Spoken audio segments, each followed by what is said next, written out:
there, retro games fans. This is Andy C from Pieces of 8-Bit.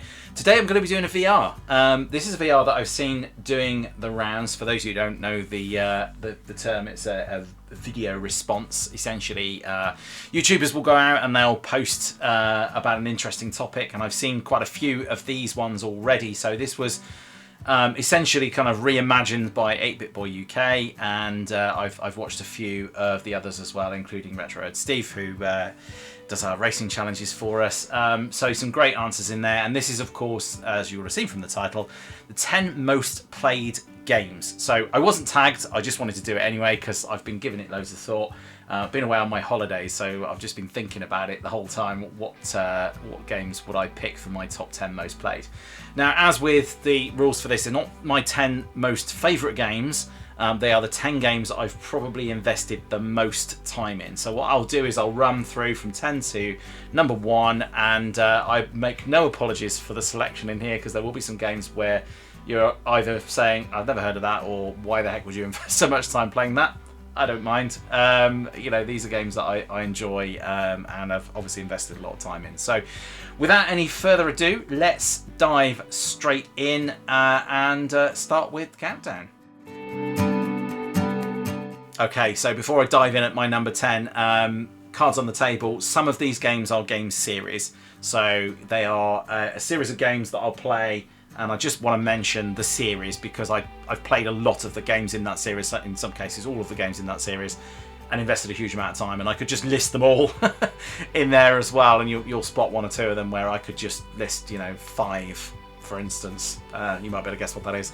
You might, you know, in there, and that would be it, really. It wouldn't be much of a fun list. So I'm going to list some series on these. I make no apologies for that. So in at number 10, Red Dead, specifically Red Dead Redemption. Don't think I ever really played Red Dead Revolver. I think it did sort of cross my path, but it wasn't something that I ever really invested any time in. But Red Dead Redemption and Red Dead Redemption 2 are games that I've invested a huge amount of time in. Most specifically, Red Dead Redemption 2. That game is fantastic, amazing character development, beautiful scenery, typical Rockstar game in the way that it unfolds. You know, the map unfolds and sort of reveals itself to you, even though you can go everywhere and explore everywhere if you want to. You kind of let the game take you on that journey. Amazing side quests, everything else like that. Just a fantastic game. Absolutely love the Red Dead series. Red Dead Redemption and Red Dead Redemption 2, both absolutely fabulous games. So yeah, that is my entry at number 10.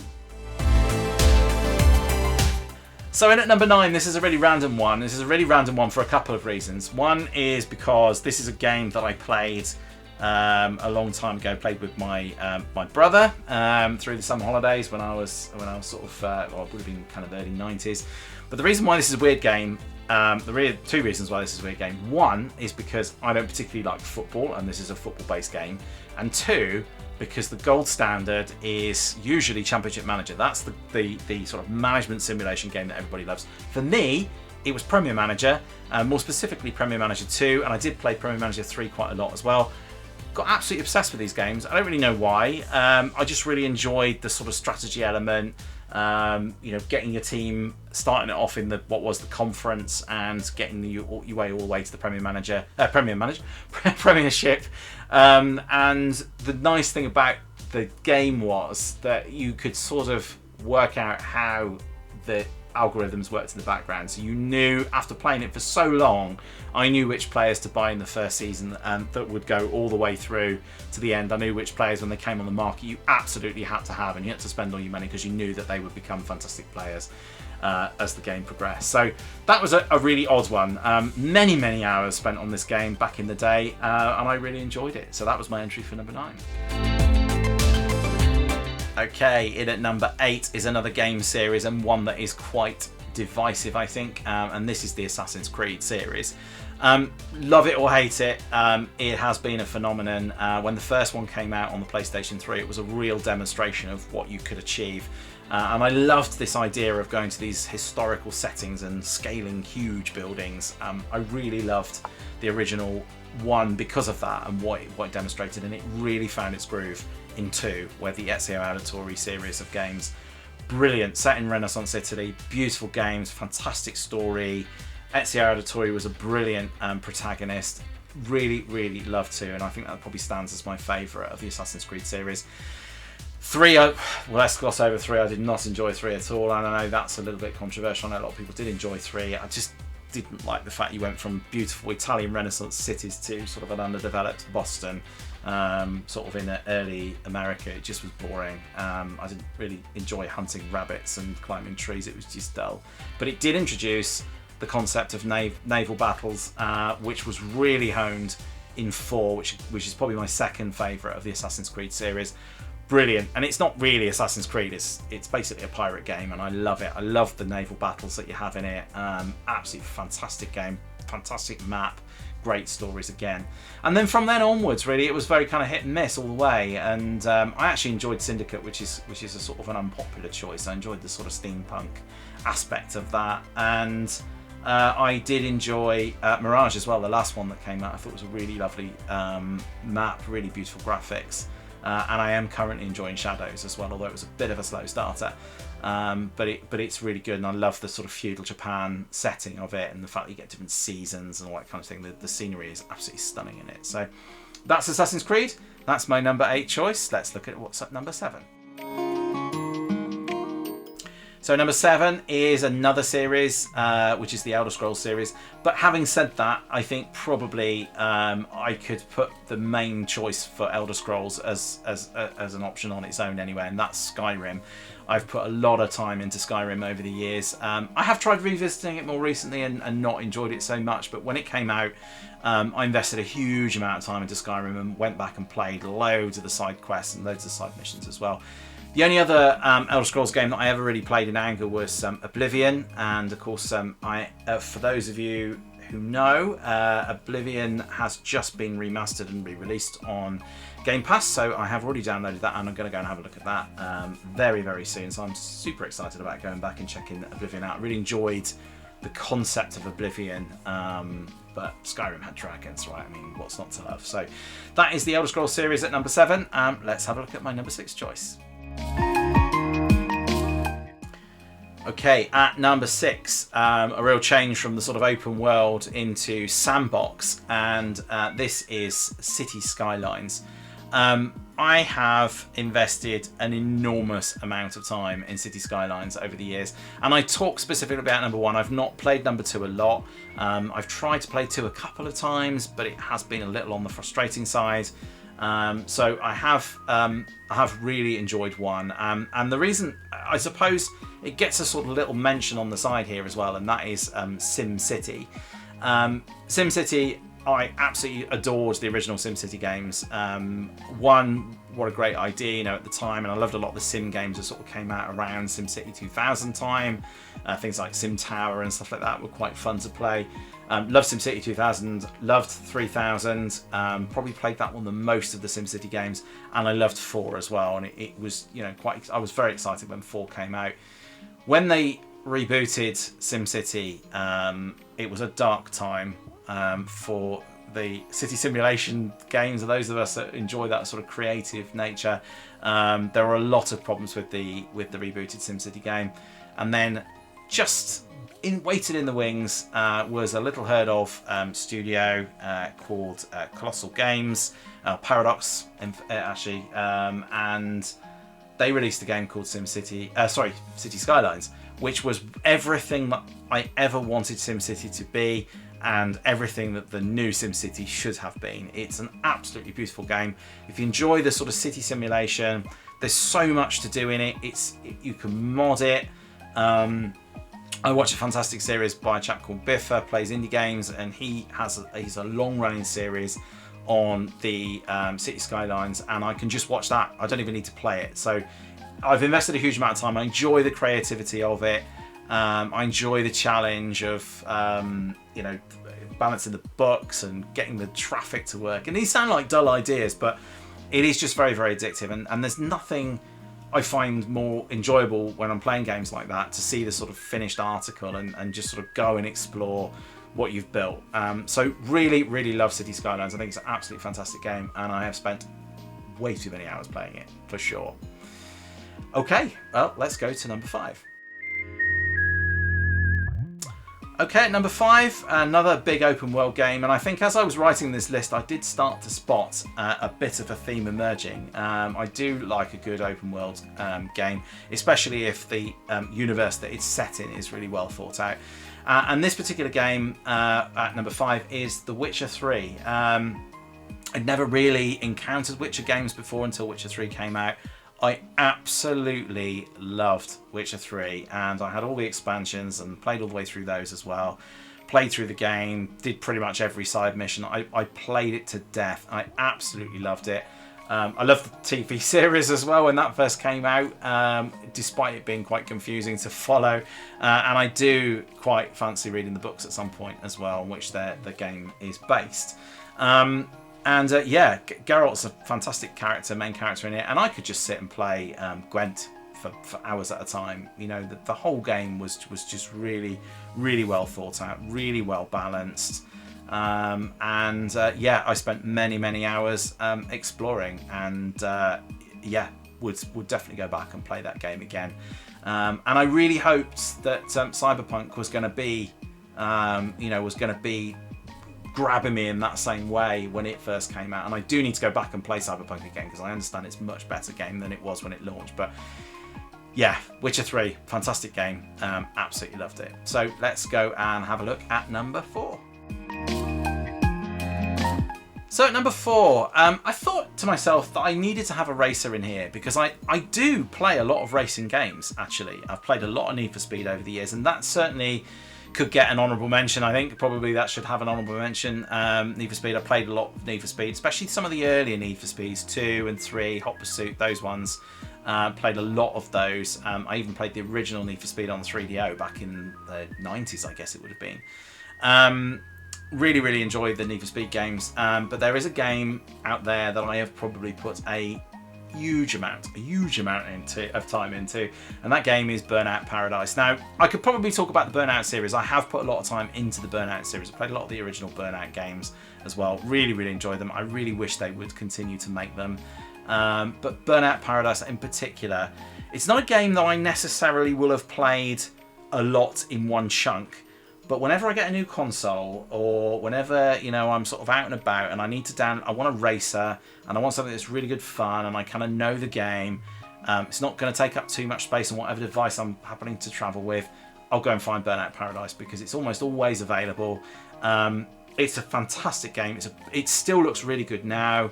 I mean, it must be at least 15 years old, maybe. I feel like it's as old as that, at least. Anyway, yeah, I mean, it keeps getting remastered, and it's just brilliant. I just love it. I love everything about it. It's so easy to pick up and play. It sort of personifies everything that I want from an arcade style racer: ridiculous speed, stunts, mega crashes.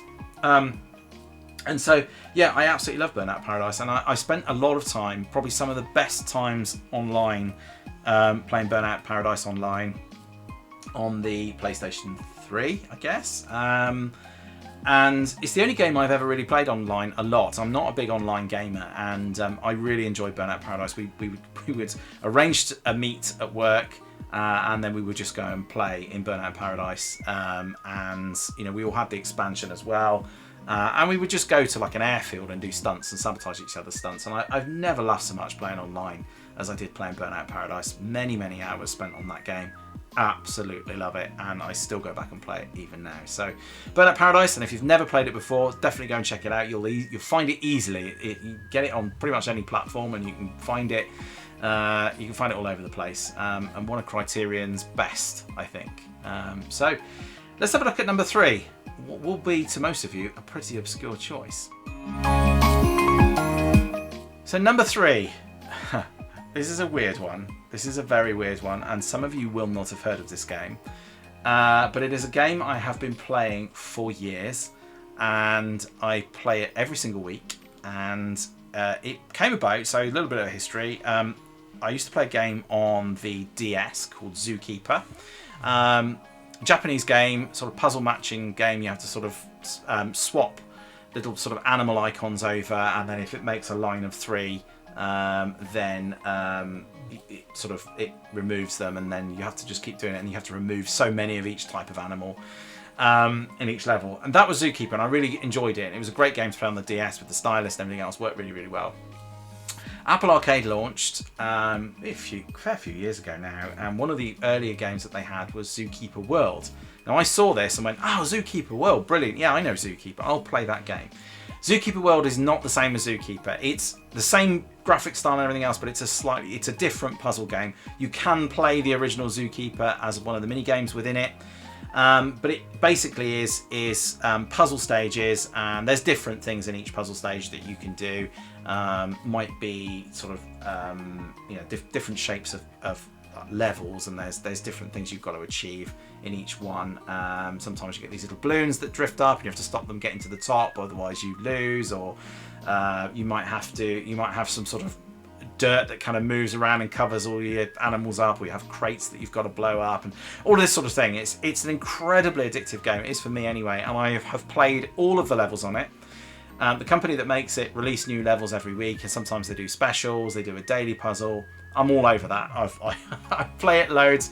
It is my time sink when I'm waiting in a queue for a roller coaster at a theme park. When they've released new levels, it's usually at the weekend anyway. I'll just play that in the queue when I'm just sitting waiting. I don't know how many hours I've put into it. Many hours. I probably spend at least an hour or two every week, and that's been going on for probably years.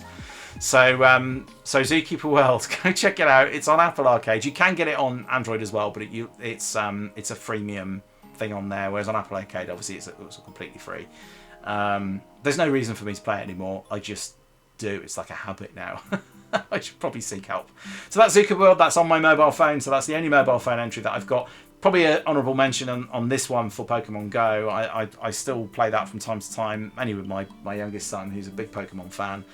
I've probably put quite a few hours into that, but I don't think enough to warrant putting it on this list. But that's another game, bit of a guilty pleasure, also a bit like Zookeeper World. So yeah, so that is my number 3 entry.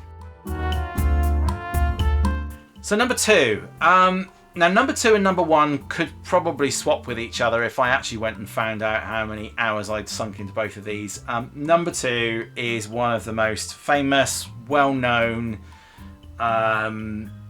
controversial games ever, and I absolutely love it.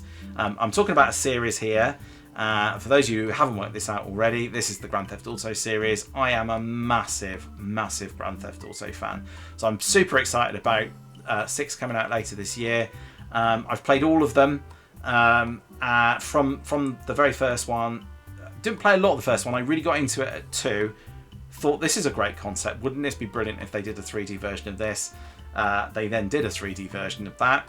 GTA 3 for me has got some of the best gaming memories of all time. For me, it was the game. I talk about it a lot as the game that I'd been waiting for. There were games like Driver and things like that around that were really, really good, but Grand Theft Auto just had it all. It was open world. You could do what you liked. It was funny. It was graphically very clever. Brilliant. Love GTA 3. GTA Vice City was just took it another level. We had that 80s setting, absolutely fantastic. Loved the music, got amazing voice cast for it. Tommy Vercetti. Then your main character then had a name. Absolutely brilliant. Sunk huge amount of hours and even more hours into Vice City, and then San Andreas came out, and that's probably the one I've played the most. Massive map. You could fly anywhere on it. There were 3 cities on it. It was absolutely fantastic. And I've gone back and played San Andreas multiple times.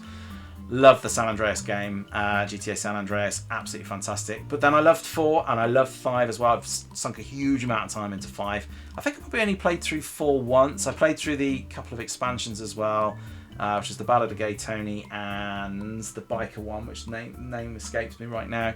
Played through those, and I played GTA 5 to death as well. Not online. I'm not a big fan of GTA Online, but played GTA 5 absolutely to death. And I've also played the PSP versions as well. So Liberty City Stories and Vice City Stories. Played through those a couple of times. The only one I haven't played through a lot really probably is GTA 69, so the London one. I do have it for the PlayStation 1. I need to go back and actually have a good play with that. And probably Chinatown Stories, I think it's called.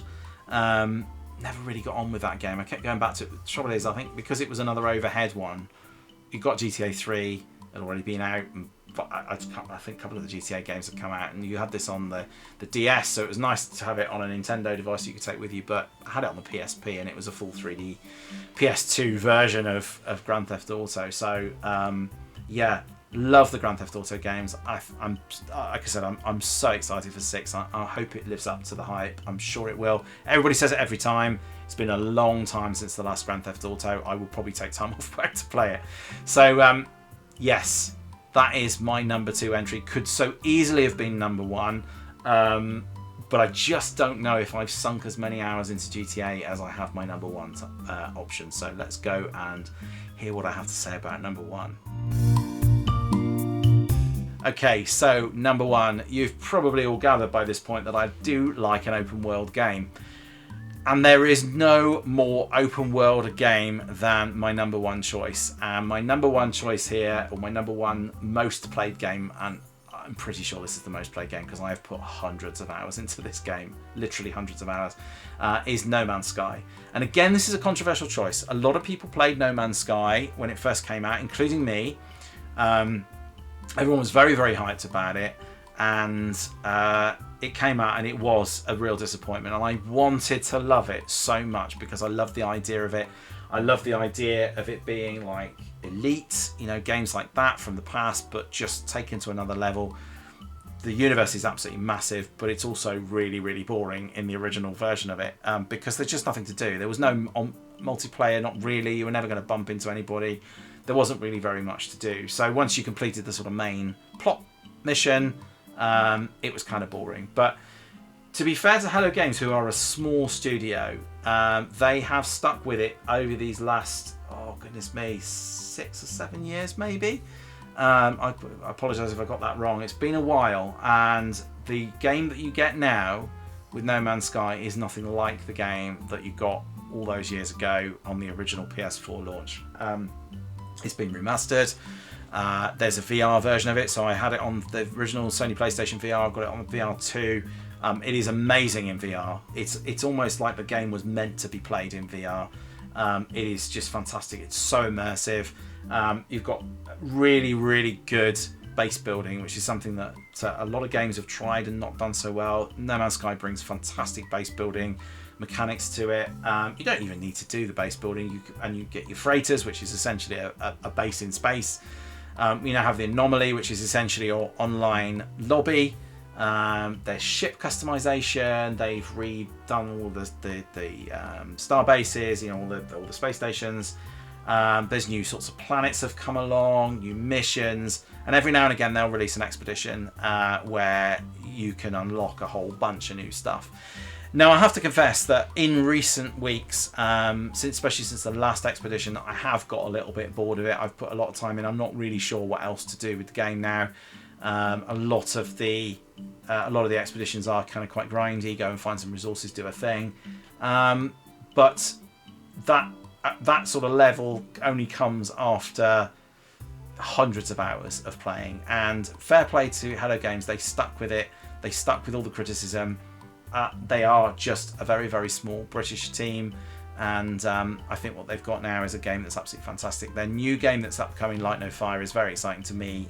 It's going to be sort of I think it's like a medieval setting, one planet but completely open. Looking forward to that. I think that's going to be really good fun. Yeah, hopefully they'll have learnt from the mistakes they made at the beginning of No Man's Sky. It is an incredibly popular game now. When you go online, there are lots of people around, and yeah, I tried playing the Starfield game, Bethesda Starfield game, and I just couldn't get on with it, weirdly. I wanted it, you know, it's graphically much more impressive than No Man's Sky, but I just couldn't get to grips with it. It just didn't have that same appeal. So there you go. That is my top 10. No Man's Sky, number 1, the most played game for me. And like I said, not necessarily my favourite game of all time, but certainly the one I've played and put the most hours into. There are some favourites in there, Grand Theft Auto being one in particular that is one of my favourites, and that's probably the reason why I've put so much time in. Is Zookeeper World one of my most favouriteest games of all time? No. No, it's not. I enjoy it. It's a puzzle game, and it's something I can enjoy when I've got a bit of downtime or I need a bit of a distraction. So it's great for that. It's not one of the greatest games I've ever played, but it has a place in here because I have just sunk so many hours into playing it. Okay, so there you go. Hope that was interesting. Definitely go out and do this yourself as well. Go and do your top 10 as well. Respond to 8-Bit Boy UK and go and subscribe to his channel and all the other channels for those people that are doing it. Let's have a quick wash up now, and yeah, we'll probably leave it there for the day.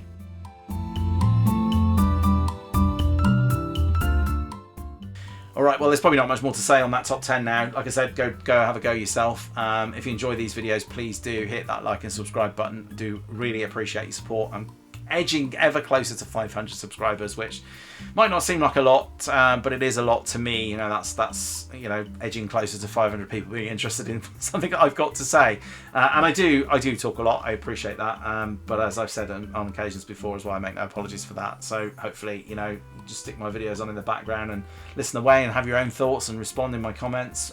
So that's great. In a slight change, I'm not going to do what's coming up in the channel. I'm going to do a bit of a sort of now and next. So a bit of what's coming up, but also a few things that are kind of just going on at the moment that I wanted to talk to you about. So if you're just here for the top 10, please feel free to hit that like and subscribe button and head off. Don't have to listen to all the rest of this. But yeah, I coming up on the channel, obviously, we've also got our Game Gear review. So I've just come back off my holidays. Took this bad boy with me to Turkey, actually, and I will be doing the review of that. That'll be coming up next week on what it's been like to live with and travel with a Sega Game Gear. So I've got some thoughts on that. I was going to do some Sega Game Gear reviews, but to be honest, Sega Game Gear is just it's kind of a portable Master System. And I feel like I might be doing any games that I review on here a little bit of a disservice, because I think, you know, ultimately I can get these games on the Master System or other platforms.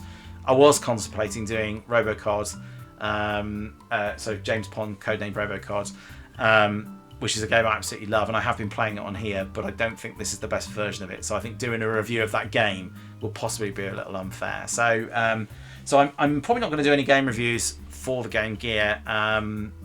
I also thought about columns, but I also thought that might be quite a boring review. So I will just talk about that when I come to do the review in a week or two's time. Other things going on at the moment that are of interest. So I mentioned earlier that I'm playing through Assassin's Creed Shadows at the moment. It's obviously a much newer game, not a retro game per se, but I am really enjoying that, and definitely go check that out if you're interested in that. I'm not going to be reviewing it on the channel, just wanted to let you know that's something I'm playing at the moment, really enjoying it. And as I also mentioned, I've got Elder Scrolls Oblivion. I've had a look at the screenshots. It looks like it's going to be amazing. So I'm going to play Elder Scrolls Oblivion probably next as my... I've always got a modern game on the go as well. I don't just play retro games. I do have some modern games on the go as well. And then obviously I will be picking another... I'll give a bit of a clue here, and not necessarily a console, is what I'm thinking. I'm not necessarily sure on this yet. But I will be picking another device to go... I'll probably be sitting in here actually for the next month. I am still contemplating. I will of course tell you all about it next week if you come back and watch my Game Gear video. And yeah, I think that's probably about it. Other things that I've got going on, I've obviously got the Racing Challenge, so I just came today, come out of the shop. So I've got Road Rash to do for Steve's Racing Challenge. Haven't even played that yet, so I don't know how good I am at that one. I suspect quite terrible. And I've also picked up, I should have grabbed both at the same time, I'm not supposed to do this.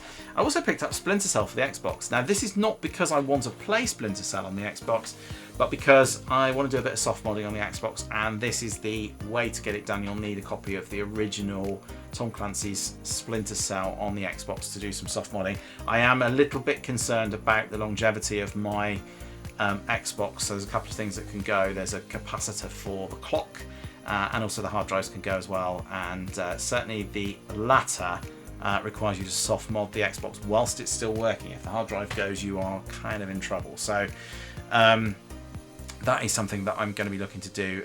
If it warrants a how-to, then I will do one for that as well. So yes, that's all for on the gaming scene, and I do have a slightly shameless plug for those of you who are still tuned in and haven't got completely bored to tears.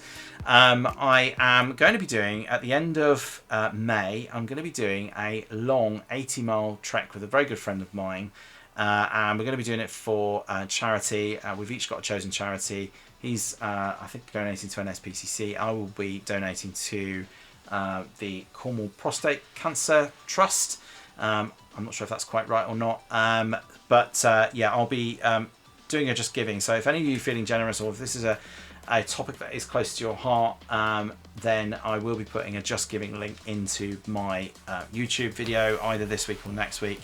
So if you feel like you want to chuck a quid or two my way, please do, but don't feel any obligation to do it, of course. But any little bit will help and keep me motivated for what I am slightly concerned about, which is a 4-day 80-mile trek in a little tiny tent. And I am quite concerned at my advancing years of my ability to be able to do it, but I am going to do it anyway. There will be a lot of pub stops along the way. So if you feel like sponsoring, I'll pop the link in, and please do. But yeah, that is just my final thing there. So anyway, I've talked long enough. Hope you enjoyed my top 10. Some more videos coming up soon, as I mentioned. Otherwise, please do take care of yourselves. I will see you around. Bye for now.